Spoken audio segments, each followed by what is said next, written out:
রাজ্যে কংগ্রেসের সাংগঠনিক শক্তি মজবুত করার জোর তৎপরতা।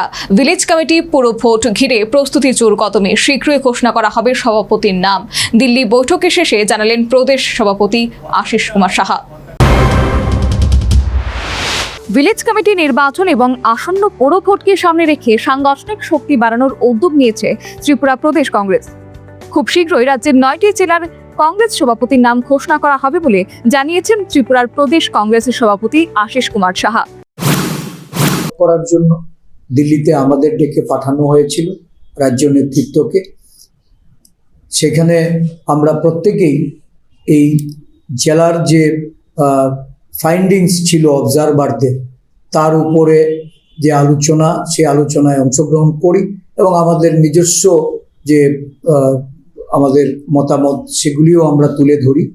এবং সর্বশেষ যেটা, যে আমাদের সর্বভারতীয় সভাপতি এবং আমাদের সাংগঠনিক সাধারণ সম্পাদক এবং আমাদের রাজ্যের ইনচার্জরা, সেক্রেটারি ইনচার্জ, সকলে মিলে তারা একটা সিদ্ধান্তে উপনীত হয়ে খুব শীঘ্রই রাজ্যের 9টি জেলার জন্য 9 জন জেলা সভাপতি তারা ঘোষণা করবেন।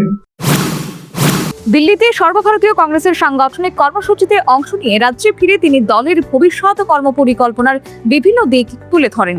আশিস কুমার সাহা বলেন, সহমতের ভিত্তিতে জেলা, ব্লক এবং বিভিন্ন সাংগঠনিক স্তরে কমিটি পুনর্গঠন করা হবে। দলের কর্মীদের সক্রিয় অংশগ্রহণের মাধ্যমে তৃণমূল স্তরে সংগঠনকে আরও শক্তিশালী করাই আমাদের লক্ষ্য।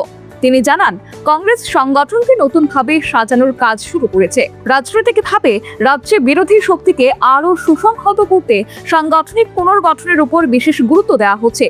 এদিকে সর্বভারতীয় কংগ্রেসের সভাপতি মল্লিকার্জুন খাড়গে এবং লোকসভার বিরোধী দলনেতা রাহুল গান্ধীকে ত্রিপুরা সফরের আমন্ত্রণ জানানো হয়েছে বলেও জানান প্রদেশ সভাপতি।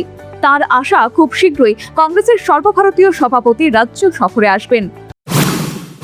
আমি আবেদন করেছি আমাদের সাংগঠনিক সম্পাদক, সাধারণ সম্পাদক বেণুগোপালজির মাধ্যমে অতি সত্বর যেন রাজ্যে আমাদের সর্বভারতীয় সভাপতি এবং সংসদের বিরোধী দলনেতা রাহুল গান্ধীজি তারা যেন এই রাজ্যে আসেন, সফর করেন এবং কংগ্রেস কর্মী সহ সাধারণ গণতন্ত্রপ্রিয় মানুষ সারা দেশে যেমন আজকে গণতন্ত্রের যে মানুষের যে প্রতিবাদী মানুষের যে জোয়ার বইছে, ত্রিপুরা রাজ্য থেকেও সেটা যেন শুরু করা হয়, তার জন্য আমি আবেদন করেছি। আমি আশা করছি যে খুব সহসাই সর্বভারতীয় সভাপতি আমাদের। রাজনৈতিক মহলের মতে, নির্বাচনমুখী সময়ে সাংগঠনিক পুনর্গঠন এবং কেন্দ্রীয় নেতৃত্বের সম্ভাব্য সফর কংগ্রেসের কর্মীদের মধ্যে নতুন উদ্দীপনা সৃষ্টি করতে পারে। একই সঙ্গে রাজ্যের রাজনৈতিক সমীকরণেও এর প্রভাব পড়তে পারে বলে মনে করা হচ্ছে। Bureau report, news vanguard.